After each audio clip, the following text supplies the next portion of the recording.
Welcome to Voice of the Parrot. I am your host, Shasta Ray, and I am joined by Zoltan, the podcast bird, and his friend Aggie. She is our second flock member, and she's the focus of our Meet and Greet series episode today. She is our cute little itty-bitty smallest member of the flock. It's a bird! And how old are you now? She just turned a year old at the end of March.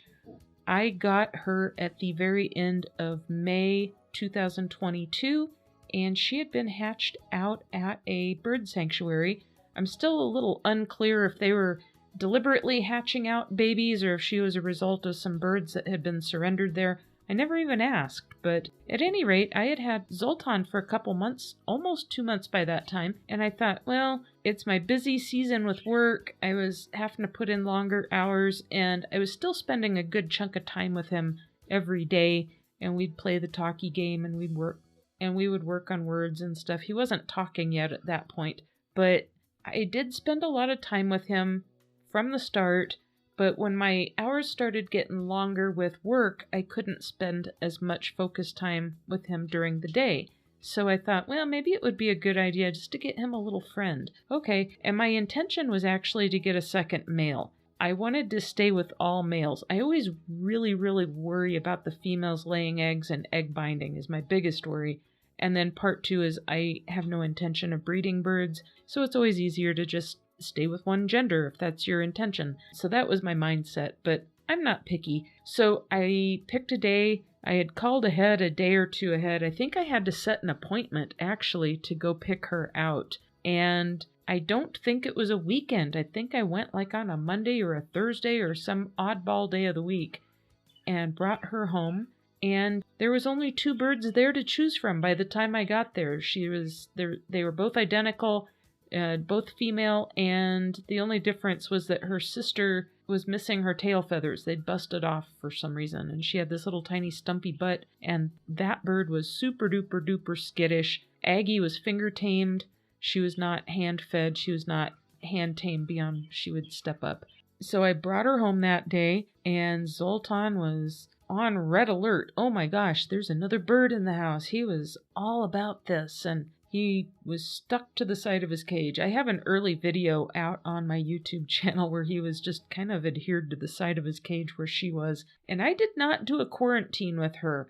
I just decided to live dangerously. I do not recommend doing that. You should always quarantine your birds. But I guess I was kind of over anxious and willing to take the risk involved. And I wasn't too worried about it. She was very young and it was a very clean sanctuary. I was very happy with the presentation of the place and how they do things. So I brought her home and she transferred to the new cage really easily. No stress, no drama, just step up, move her over. And Zoltan had full view of her, and she was already eating a little bit of some veggie chop and herbs and cilantro and basil and stuff like that. So she was already pretty good about munching on greens and veggies and stuff. And as soon as Zoltan saw her eating some food that she was already kind of familiar with eating, boy, that's when he upped his game on eating greens. So he would get into a competition with eating with her early on because they were both pretty young. So anyway, they started out with a really great friendship, and she had her own cage just like Zoltan had his own cage for quite a while. One thing that's unusual about Aggie is that she talks. Now, she doesn't talk much, and it's very garbled, and it's very sparse and not very often. But she says pretty bird, and I thought I had caught her saying this more than once over the months, but I wasn't sure if it was Zoltan, and I just wasn't paying attention, but I was like, it sounded more like it came from that direction, and I would just kind of shrug it off. Well, the cage that I currently keep her and Moose in is a divided cage, and it's closer to my work desk. And one morning I was working before I got them out to bring them into the bird room, and I had their cage uncovered, and I heard her, pretty bird, and here again, it was very garbled. She has a very gravelly voice when she does talk, but she does say pretty bird. Now, most of the time, female birds will not talk as far as the budgies go. It's not saying they won't. Sometimes they will, on rare occasion. They have the same vocal structures as the males. They have the same vocal capabilities as the males. They just tend not to mimic human speech. I don't know why. There goes the rogue fly. There is a rogue fly in here tonight. So if he makes an appearance, I guess it's part of the show. Anyway, yeah, so she's my unusual little tiny itty bitty girl, and occasionally she will get my attention by throwing an occasional vocalization out there that I'm not expecting in the moment. So she's very cute. And all budgies have the same basic shape beak with the upper and lower jaw. Most of the time, the feathers around their beak covers the sides where the upper and lower come together. Now, her feathers on the sides of her face, maybe it's just because she is so tiny, she doesn't seem to have quite the amount of fluff on her face. So you can see the shape of her little mandibles, and she always looks like she has a perpetual little sly grin going on. She always has this little happy face, this little happy expression, and it's the fact that you can see her whole beak. It makes her look like she is just constantly smiling or grinning at you. She is just the cutest little thing. Now, she has never gone past what she was trained when I brought her home over a year ago. Oddly enough, I have worked with her over the months, and she just has really no interest in interaction. And actually, for quite a while, she was kind of unsocial with the other birds. After I got Cricket, and then Moose, and then Mike, she socializes with Mike quite a bit, and she socializes with Zoltan. She will sit with Cricket and Moose a little bit during the day, hang out. She does hang out with everyone, but she tends to be kind of a loner by nature, and it wasn't probably until the past maybe 4 or 5 months that she's really been a lot more social in the flock. So she was just a little loner by nature. Didn't play with toys, didn't play with shred toys, just content to sit there and be solitary and watch what was going on around her. And she'd get in on chirping contests and singing contests, and she eats well. She's just got her own little... She's just fluffing herself up. Her and Zoltan are having a little private conversation, it looks like, over there. Anyway, she would just kind of stay to herself most of the time, but she's not terrified of me. She will play the chase game a little bit, just to be an ornery little one. But the one thing about the females, and she is no exception to the rule, is they will get really territorial over food dishes. So during the day when the whole budgie group is out, they're playing and they're running around, they're doing their thing, I always have a good amount of food out. And then they spend a lot of time in the cages by choice. So the cage doors are always open. I have tons of different perches in there. I have different food supplies in there, water supply outside of the cages. And then I have greens and stuff all over the place for them to play with and shred up and tear up and eat and everything. So they have a diverse area to play in and a good amount of space that they're pretty content to stick around in. But even so, she will still pick a spot and chase the others away, and she plays the chase game and won't let them near a dish or a water supply sometimes. So if any of you are thinking about getting multiple budgies, and any of them are going to be female, especially if you have multiple females, they'll get this way with each other like crazy. Make sure you have at least one food bowl and one water source per bird per cage. So if you have 2 females in a cage, there needs to be 2 of everything. I take it to an extreme and go 3 of everything because they'll just guard everything. And the other one needs to be able to get to it. And one will sometimes make the other one's life a living hell. They really will.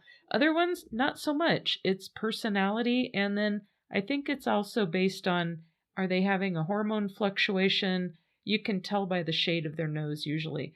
Typical colorations on budgies, unless they're kind of a oddball pied color or a white or some of those Latinos and different mutations that way, typically the females will start off with a blue or white or a bluish white nose, and then as they hit maturity, it turns kind of a crusty, crumply brown color.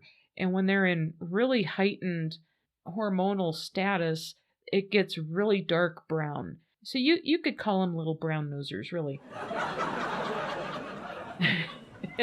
But they are bold little birds, and they are fearless. And I think they're just geared that way because when they are in a reproductive mode, as they are supposed to be as an animal, that's what they do.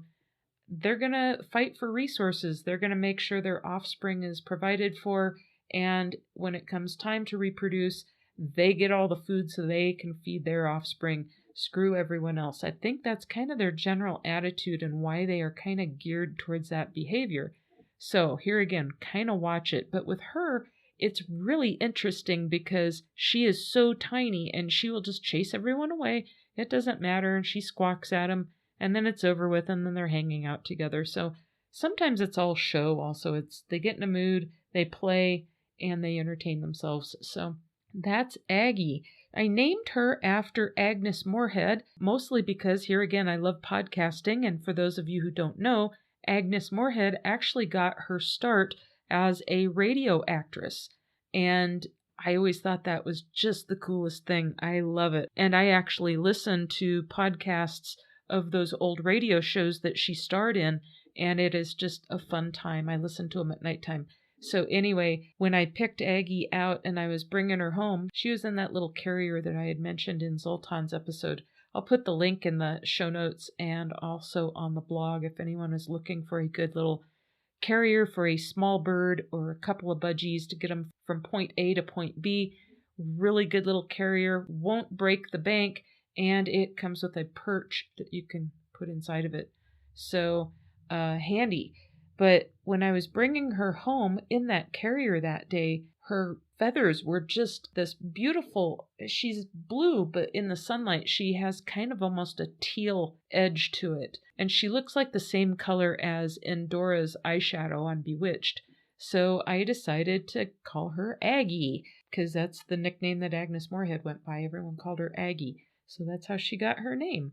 And yeah, I guess it's going to be just a short, sweet little episode just to get you introduced to her, how I brought her in the flock, and how her little personality just shines, even though she's this tiny little itty-bitty thing that just kind of sits there all innocent and everything, but then she has this edge to her. She is just the funniest little girl. And really, when I got Moose, I tried putting the two of them together, and Moose was just, she's larger than life in more ways than one. And even though she was considerably younger than Aggie, she just would chase her around the cage at nighttime. They'll hang out together during the day, but inside the same cage at nighttime, Moose, being female, went nuts. So I needed to figure something out. And I ended up early this year getting them a breeder cage that has a divider that you can take out if you so wish. It's a really nice cage. I really like it. But since they're only in their cage at nighttime, the two little compartments on either side was just perfect. One bird in each side.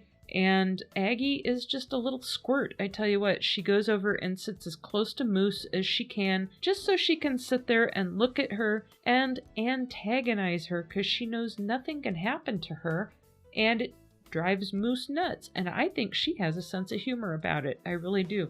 Because you can just see that she is just calm, cool, collected, and does it on purpose. Oh my gosh. So don't underestimate these little birds. They have funny little personalities, and when you start really looking and observing and watching the interactions, they are just hysterical sometimes. The only complaint I have about that cage is the fact that Aggie is super duper duper, super duper, super duper smart.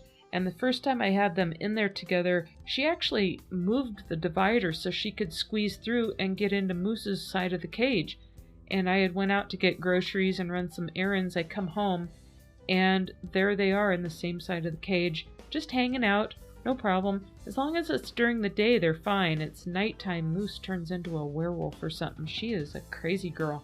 Anyway, that's how I resolved that problem with two females. And as soon as I got them, I call them their little condos or their little duplex, and got their perches and some shred toys and food dishes and forage toys, all sorts of stuff in there, and they still have plenty of room. I could tell Aggie was beside herself. She just loved it. She loved having her own space again. She knew it was hers, And here again, do not underestimate these birds. They know when you give them their own space, they know when it's theirs, and they look forward to it. She loves going into her side of the cage at night and just being a little funny girl about it too. So anyway, she's sitting here hanging out with Zoltan, and they're just it looks like they're sharing some secrets or something over there. I don't know what they're talking about. Anyway, so that's all I got about Aggie. She's the one that got it started for having more than one bird, and they got along great from the get-go. They've always been buddies, and yeah, no problems whatsoever. She gets along with everyone when she's not chasing them off from the food source. Anyway, all right, so stay tuned for next time when we bring Cricket into the mix, and we will tell you all about the little madman known as Cricket. Have a good one, everyone. Bye-bye.